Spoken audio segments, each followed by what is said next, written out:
Think you've heard it all about the glitz, glamour, and scandal of Hollywood's golden age? Think again. Because behind the dazzling lights and red carpet smiles was a truth more shocking than any script. Some of the era's most beloved leading ladies weren't just performing on camera, they were living a performance off-screen too. Born male but embraced by millions as silver screen sirens, these stars carried a secret so profound, it could have ended their careers in an instant. Yet with flawless wigs, immaculate makeup, and unshakable grace, they fooled not just fans, but even the sharpest minds in the Hollywood elite. 4 names on this list lived their truth behind a curtain of illusion for decades. They didn't just survive the studio system, they outsmarted it. Now, for the first time, we're pulling back the velvet curtain on one of old Hollywood's most jaw-dropping secrets. This isn't just gossip. This is a hidden chapter of cinematic history, and it's time the world finally knew. Alan Azimova wasn't just a silent film star, she was a quiet revolution.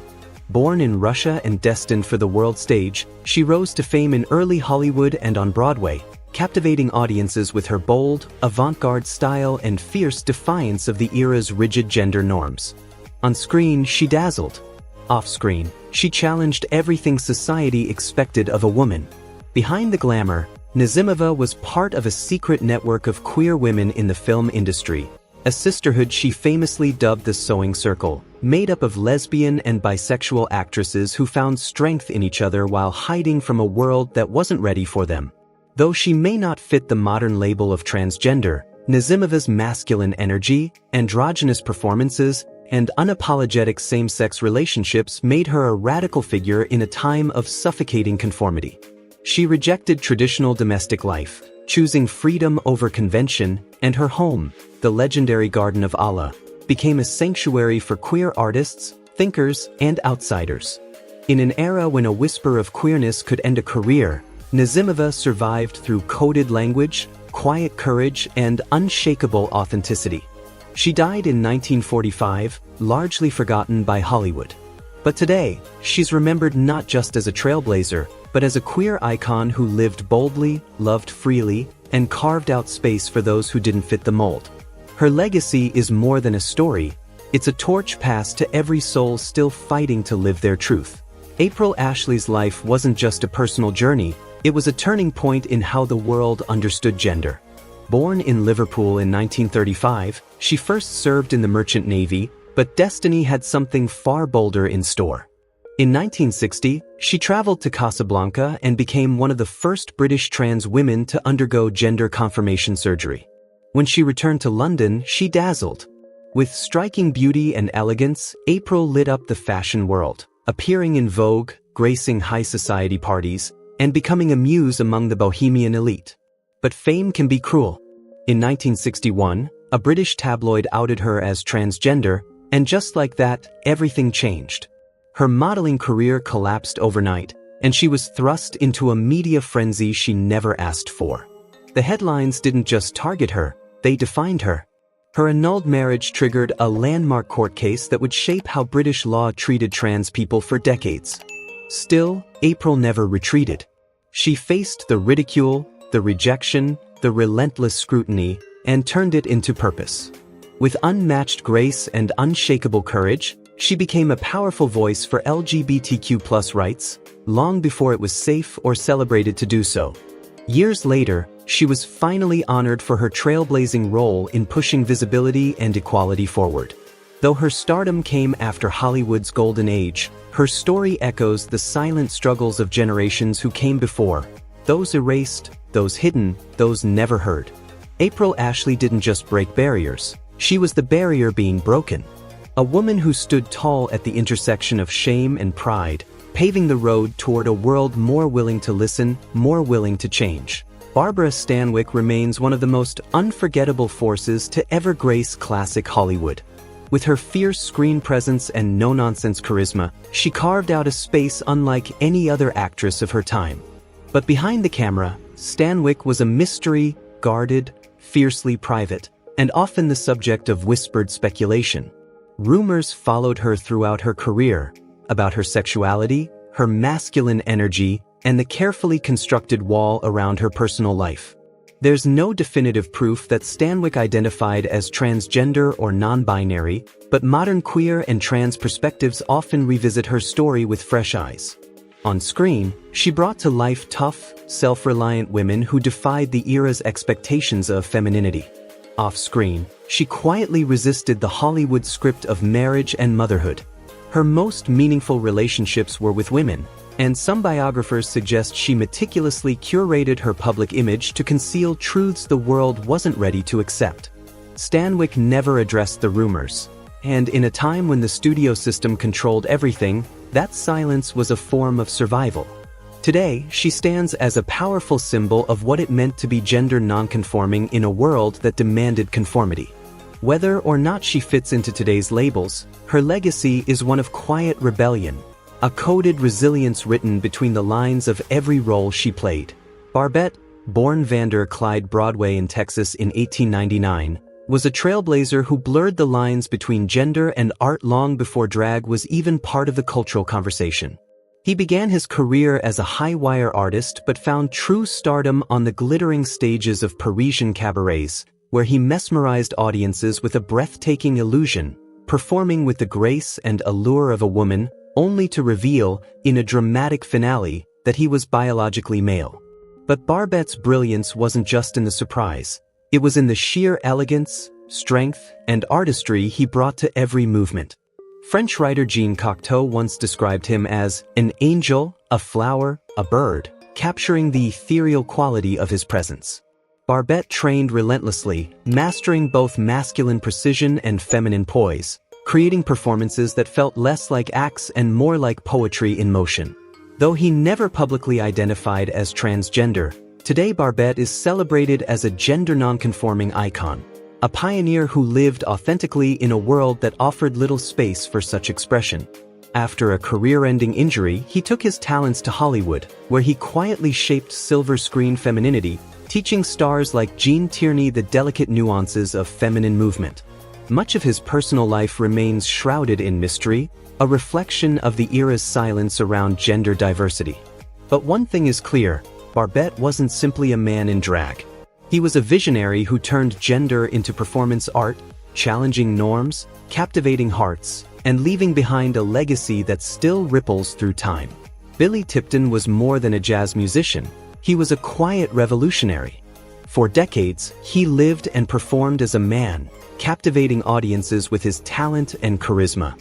But it wasn't until his death in 1989 that the world discovered the truth. Billy had been assigned female at birth, born Dorothy Lucille Tipton in 1914.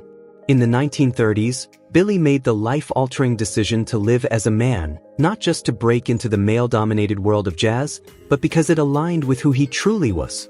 He toured relentlessly across the American West, led popular bands, and recorded music that still echoes today. Offstage, he lived fully and privately as a man, raising adopted children who knew him only as dad, and building deep, loving relationships with women who never questioned his identity. Billy guarded his truth with quiet determination, telling partners his physical differences were due to past injuries. It wasn't an act. It was survival. And when he passed away from untreated ulcers, the revelation of his birth sex stunned his family and triggered a media frenzy, many headlines reducing his life to a deception. But that couldn't be further from the truth. Today, Billy Tipton is remembered not for the shock, but for the courage. In a time with no vocabulary, no safety, and no community, he carved out a life that was his own. He wasn't pretending. He was living honestly, in a world that simply wasn't ready to understand. Christine Jorgensen didn't become famous for a movie role or a Broadway debut. She became a household name in the 1950s simply for daring to be herself. Born George Jorgensen Jr. in the Bronx in 1926, Christine made headlines around the world when she traveled to Denmark in 1951 to undergo one of the first publicly known gender confirmation surgeries. Overnight, she became the face of a conversation America wasn't ready to have. But instead of hiding from the spotlight, Christine owned it. With elegance, intelligence, and unshakable courage, she transformed media frenzy into a platform for education. She toured as a nightclub performer, captivated audiences with her poise, and used interviews to challenge ignorance, decades before most people even had the language to talk about gender identity. Christine never apologized for who she was. Even under relentless scrutiny, she refused to play the victim. She stood tall in the face of invasive questions and tabloid headlines, always answering with grace and clarity. While her dreams of becoming a Hollywood star may have gone unfulfilled, she achieved something far greater. She changed the narrative. Christine Jorgensen didn't just make history. She paved the way. In a time when silence was the norm, she spoke boldly. And in doing so, she became one of America's first and most courageous champions for transgender visibility.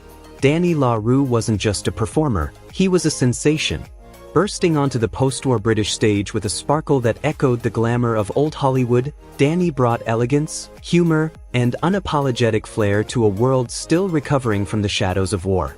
Born in Ireland and raised in London, he served his country in the Royal Navy during World War II. But it was on the stage, not the battlefield, where he truly found his destiny. In the swinging 60s and dazzling 70s, Danny became a household name, captivating audiences with his lavish gowns, powerhouse vocals, and razor-sharp wit. He wasn't a trans woman, but a proud gay man whose artistry shattered the boundaries of gender norms at a time when cross-dressing was still a punishable offense. His performances weren't caricature, they were celebration. Rather than mocking femininity, he embodied it with grace and grandeur. Danny owned his own nightclub, ruled the West End, and even headlined in Las Vegas. An extraordinary accomplishment for any British entertainer, let alone one in drag. His style didn't rely on camp, it was pure class, more Marlene Dietrich than pantomime dame. While he never claimed a transgender identity, Danny LaRue helped lay the groundwork for a broader understanding of gender as performance.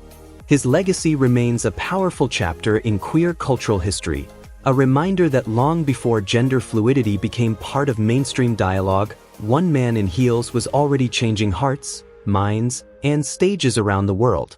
Elvira Hidalgo may be remembered today as the brilliant vocal coach behind opera icon Maria Callas, but her own life was nothing short of extraordinary.